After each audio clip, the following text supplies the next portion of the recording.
Good day, everyone.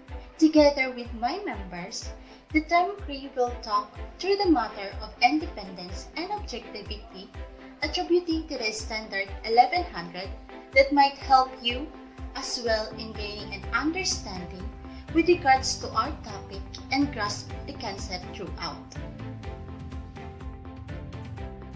Basically, Standards 1100 deals with independence and objectivity, in which the internal audit activity must be independent and internal auditors must be objective in performing their work. Independence is the freedom from conditions that threaten the ability of the internal audit activity to carry out internal audit responsibilities in an unbiased manner. Objectivity is an unbiased mental attitude that allows internal auditors to perform engagements in such a manner that they believe in their work product and that no quality compromises are made. The Chief Audit Executive will ensure that the internal audit activity remains free from all conditions that threaten the ability of internal auditors to carry out their responsibilities in an unbiased manner, including matters of audit selection, scope, procedures, frequency, timing, and report content. If the Chief Audit Executive determines that independence or objectivity may be impaired in fact or appearance, the details of impairment will be disclosed to appropriate parties. Internal auditors will maintain an unbiased mental attitude that allows them to perform engagements objectively and in such a manner that they believe in their work product, that no quality compromises are made, and that they do not subordinate their judgment on audit matters to others. The Internal Accounting Association must maintain organizational independence, and also individual internal auditors need to maintain their own individual objectivity. Organizational independence, or the freedom from conditions that threaten the ability of internal audit to carry out responsibilities in an unbiased manner, is a requirement if internal audit is going to be an effective part of the organization. To establish, maintain, and assure that company's internal audit activity has sufficient authority to fulfill its duties, the board will approve the internal audit activities charter, approve the risk-based internal audit plan, approve the internal audit activities budget and resource plan, receive communications from the Chief Audit Executive on the internal audit activities performance relative to its plan and other matters, approve decisions regarding the appointment and removal of the Chief Audit Executive, approve the remuneration of the Chief Audit Executive, and lastly, make appropriate inquiries of management and the Chief Audit Executive to determine whether there is an appropriate scope or resource limitations. The Chief Audit Executive will have unrestricted access to and communicate and interact directly with the board, including in private meetings without management present. The board authorizes the internal audit activity to have full, free, and unrestricted access to all functions, records, property, and personnel pertinent to carrying out any engagement, subject to accountability for confidentiality and safeguarding of records and information. Allocate resources, set frequencies, select subjects, determine scopes of work, apply techniques required to accomplish audit objectives, and issue reports. Obtain assistance from the necessary personnel of company, as well as other specialized services from within or outside company in order to complete the engagement. Going through dual reporting lines in assessing the independence and objectivity of the IAA, there should be a dual reporting lines. So what are these dual reporting lines? We have the functional reporting and administrative reporting. Functional reporting is connected to engagements and their results. The Chief Audit Executive reports functionally to the board, while the administrative reporting is the reporting relationship within the management structure that facilitates the IAA's day-to-day operation. The Chief Audit Executive administratively report to the upper management or the senior management or the CEO. So, in support from senior management and the board, assess the internal audit activity in gaining the cooperation of engagement clients and performing their work free from interference. So the Chief Audit Executive or the CAE reporting functionally to the board and administratively to the organization Chief Executive Officer. But they facilitate organizational independence. At the minimum, the CAE needs to report the individual to an individual in the organization with sufficient authority to promote independence and to ensure broad audit coverage, adequate consideration of engagement, communication, and appropriate action on engagement recommendation. To further explain the functional reporting, we have functional reporting is the ultimate source of independence and authority of the IAA. So, organizational independence. The Chief Audit Executive must report to a level within the organization that allows the internal audit activity to fulfill its responsibilities. The Chief Audit Executive must confirm to the board at least annually the organizational independence of the internal audit activity. In the interpretation of Standard 1110, organizational independence is effectively achieved when the Chief Audit Executive reports functionally to the board. Examples of functional reporting to the board involves approving the internal audit charter, approving the risk-based internal audit plan, approving the internal audit budget and resource plan, receiving communication from the Chief Audit Executive on the internal audit activities performance relative to its plan and other matters, approving decisions regarding the appointment and removal of the Chief and Audit Executive, approving the remuneration of the Audit Executive, Chief Audit Executive and making appropriate inquiries of management and the Chief Audit Executive to determine whether there are inappropriate scope and or resource limitation. In addition to this, the internal audit activity must be free from interference in determining the scope of internal auditing, performing work, and communication result. The Chief Audit Executive must disclose such interference to the board and discuss the implication, especially when there is amendments and changes in the charters. Administrative reporting. So as we all know, earlier, we have defined administrative reporting as a reporting relationship within the organization's management structure that facilitates the IAA day-to-day operation.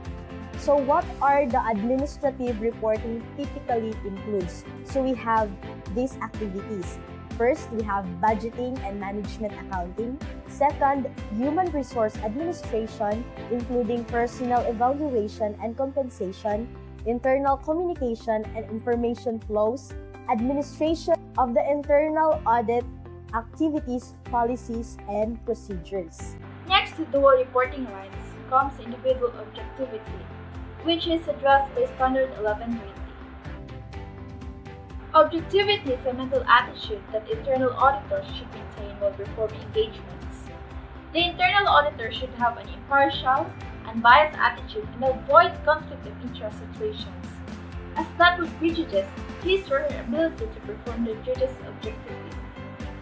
Conflict of interest is a situation in which an internal auditor, who is in the position of trust, has a competing professional or personal interest. Such competing interests can make it difficult to fulfill his or her duties impartially. A conflict of interest exists even if no ethical or proper act results.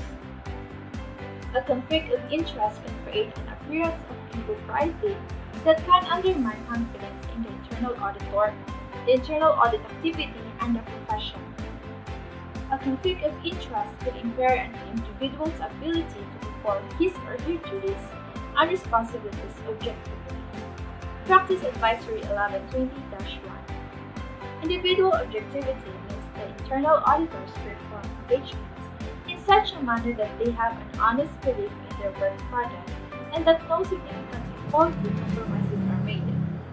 Internal auditors are not to be placed in situations that could impair their ability to make objective professional judgments. Next in line is Standard 1130, which addresses impairments to independence or objectivity. If independence or objectivity is impaired in fact or appearance, the details of the impairment must be disclosed to appropriate parties. The nature of the disclosure will depend upon the impairment. Impairment to organizational independence and individual objectivity may include, but is not limited to, personal conflict of interest, scope limitations, restrictions on access to records, personal and property, and resource limitations such as funding. The determination of appropriate parties to which the details of an impairment to independence or objectivity must be disclosed is dependent upon the expectations of the internal audit activities and the chief audit executive's responsibilities to senior management and the board as described in the internal audit charter, as well as the nature of it. In Standard 1130, there are common impairments, which include 6. A personal conflict of interest, a scope limitation including restriction of access to records, personnel, or properties, resource limitation, which includes funding limitation, situations where the auditor is assessing operation for which they were previously responsible, assurance engagement for functions over which the CAE has previously had responsibility, consulting engagement in areas where assurance engagements are also performed. Conflict of interest. Conflict are common cause of impairment of objectivity for internal auditor. Standard 1120, conflict of interest is a situation in which internal auditor who is in a position of trust has a competing professional or personal interest. Such competing interests can make it difficult to fulfill his or her duty impartially. A conflict of interest exists even if no unethical or improper act result. A conflict of interest can create an appearance of impropriety that can undermine confidence in internal auditor. Internal audit activity and the profession, a conflict of interest could impair an individual's ability to perform his or her duties and responsibilities objectively. A scope limitation is a restriction placed in internal audit activity that precludes the activity from accomplishing its objectives and plans. Among other things, a scope limitation may restrict the scope defined in internal audit charter, internal audit activity access to records, personnel, and physical property relevant to the performance of engagement, approve engagement work schedule, performance of necessary engagement procedures, and approve staffing plan and financial budget. A scope limitation along with its potential effect needs to be communicated, preferably in writing to the board. The CAE needs to consider whether it's appropriate to inform the board regarding scope limitations that were previously communicated to and accepted by the board. This may be necessary particularly when there have been organization, boards, senior management, or other changes. Addressing conflict of interest. An auditor with a conflict of interest in assurance engagement should be removed. Any conflict of interest in a consulting engagement should be disclosed to the client. Recommendations on objectivity. The internal auditor objectivity is not considered impaired when the auditor recommends standards of control or reviewing procedures before they are implemented. However, objectivity is considered to be impaired if the auditor design, install, draft procedure for or operate such systems. Auditing past and future work areas. If an individual is assigned to assessment engagement where he or she worked in the past year, objectivity is presumed be impaired and such facts should be clearly stated when communicating the result relating to the area that was audited. Practice Advisory 1130, assessing operation for which which internal auditors were previously responsible. A primary related standard 1130, internal auditor must refrain from assessing specific operation for which they were previously responsible. Objectivity is presumed to be impaired if an auditor provides assurance services for an activity for which the auditor had responsibility within the previous year. A persons transferred to or temporarily engaged by the internal audit activity should not be assigned to audit those activities they previously performed, or for which they had management responsibility until at least 1 year has elapsed. Such assignments are presumed to be impaired objectivity, and additional consideration should be exercised when supervising the engagement work and communicating engagement result. Resource limitation. Without sufficient resources and funding, the IAA will not be able to operate independently and objectively, assessing previous areas of responsibility. Objectivity is assumed to be impaired if an auditor performs an assurance review of any activity over which he or she had responsibility within the past 1 year. Objectivity is also impaired when auditors are auditing an area for which they will have future responsibility within 1 year after the engagement. Previous responsibility in non-audit functions. It is possible that management could ask an internal auditor to assume responsibility for a part of operation that could be subject to periodic internal auditing assessment. Internal auditors should not accept such assignments, but it is possible that management may insist. Non-audit function engagement. The CAE could minimize the impairment of objectivity by using a third party to complete the audit of that area. Internal audit responsibility for other functions. Non-audit. Internal auditors are not to accept responsibility for non-audit functions or duties that are subject to periodic internal audit assessment. If they have this responsibility, then they are not functioning as internal auditors. Second is when the internal audit activity, chief audit executive, or individual internal auditor is responsible for, or management is considering assigning an operational responsibility that the internal and objectivity may be impaired. At a minimum, the CAE needs to consider the following factors in assessing the impact on the independence and objectivity: requirements of code and ethics standard, expectation of stakeholders that may include the stakeholders' board of directors, management, legislative bodies, public entities, regulatory bodies, and public interest group, allowance or restriction contained in internal audit charter, disclosure required by the standard, audit coverage of activities or responsibilities undertaken by the internal auditor, significance of the operational function to the organization in terms of revenue, expenses, reputation, and influence, length or duration of assignment, and scope of responsibility, and adequacy of separation of duties. Also, whether there is any history or other evidence that the internal auditor objectivity may be at risk. If the internal audit charter contains a specific restriction or limiting language regarding the assignment of non-audit function to the internal auditor, then disclosure and discussion with management of such restriction is necessary. If management insists on such assignment, then disclosure and discussion of this matter with the board is necessary. If the internal audit charter is silent on this matter, the guidance noted in the points below are to be considered. All the points noted below are subordinated to the language of the internal audit charter.